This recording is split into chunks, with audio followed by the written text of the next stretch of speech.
Hi, I'm Jennifer Zwiebel, founder of A Place of Joy, inspired organizing systems and strategies for entrepreneurs.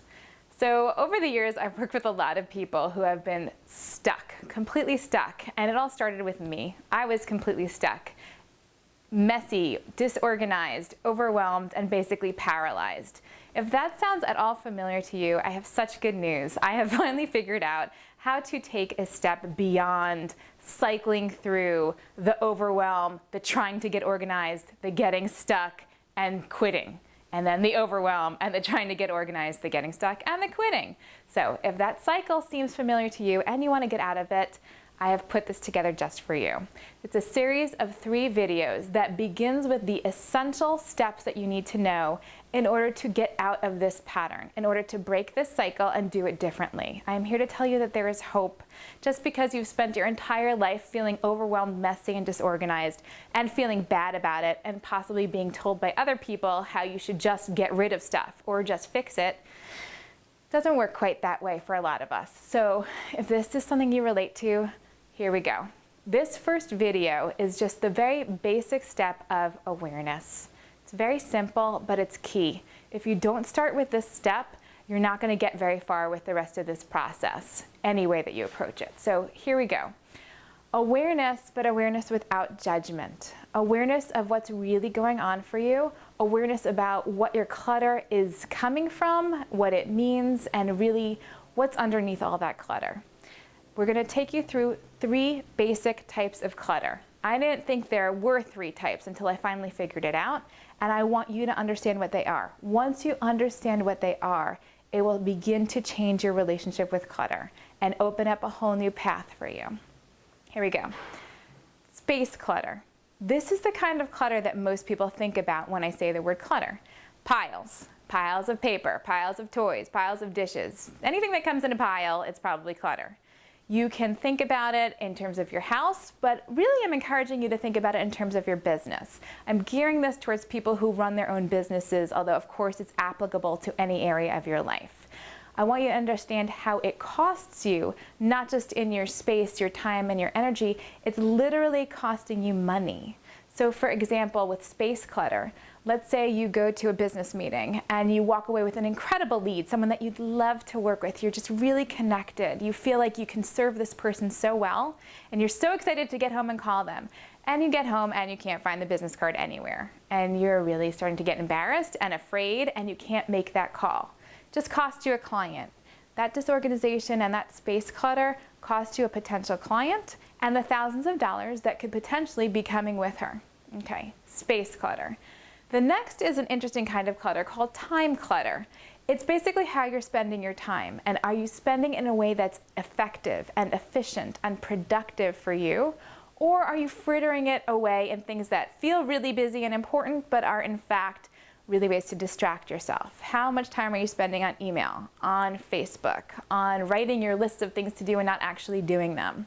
I know there have been many days when I've gotten to the end of a long day doing a lot of work, and I look down and amazingly, I haven't gotten to the most important things on my list. I haven't called the potential client or booked the speaking engagement, yet somehow I've been busy so I can justify the fact that I was working all day.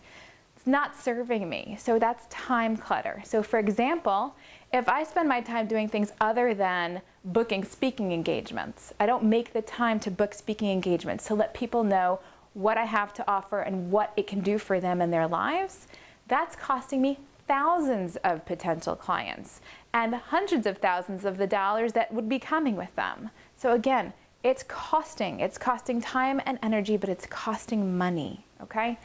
Here's the kicker. There's one more type of clutter that a lot of people don't know about, but a lot of people don't talk about. And what I finally figured out is that this is the missing ingredient. Without understanding this one, you can spend as much time as you want creating filing systems, cleaning your desk, and making phone calls. If you don't get this one, it's going to sabotage you across the board, and you're not going to get the results that you want. This is something I call mind clutter. These are the thoughts that are cycling through your head 24 hours a day. And unfortunately, we pretty much all have these things going on. The good news is that this is about awareness. All you need to do at this first step is become aware that it's going on. Become aware of the things that are going through your head telling you you're not good enough. What you did isn't done well enough. You can't possibly get it all done. You can't be successful. You might have made 10 phone calls, but why didn't you make 15? You might have made $1,000, why didn't you make 3? Those are all thoughts that are basically assaulting you. And if you don't become aware of them and aware that just because you think them doesn't mean they're actually true, you will continue to stay in this negative, self-sabotaging cycle that will knock out anything that you make in terms of progress in any other area. So for example, in terms of how that's costing you, if you believe that you're not worth what you charge, that you have this fabulous service, but it can't really be that fabulous, so maybe you shouldn't charge this much money, you can't close a deal. You cannot close a deal unless you believe in what you're doing and how much you're worth. And if you can't close a deal, you've just lost all of your potential clients.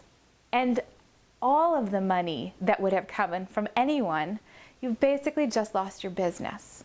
That's what mind clutter is costing you, okay? So here we go. Space clutter, time clutter, and mind clutter. You have to understand that there are 3 parts. We've all pretty much got all of them going on at any given moment. Your job right now is simply to become aware of those 3 pieces. And I'm just going to suggest that you pay attention over the next couple of days to where those things might be showing up in your life.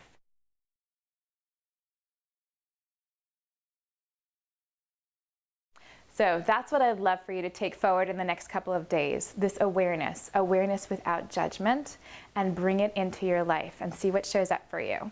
Next time we'll be talking about action steps that you can take to really break your blocks and move forward in your life and business.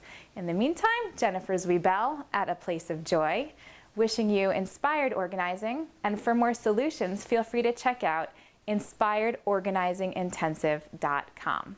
Be well.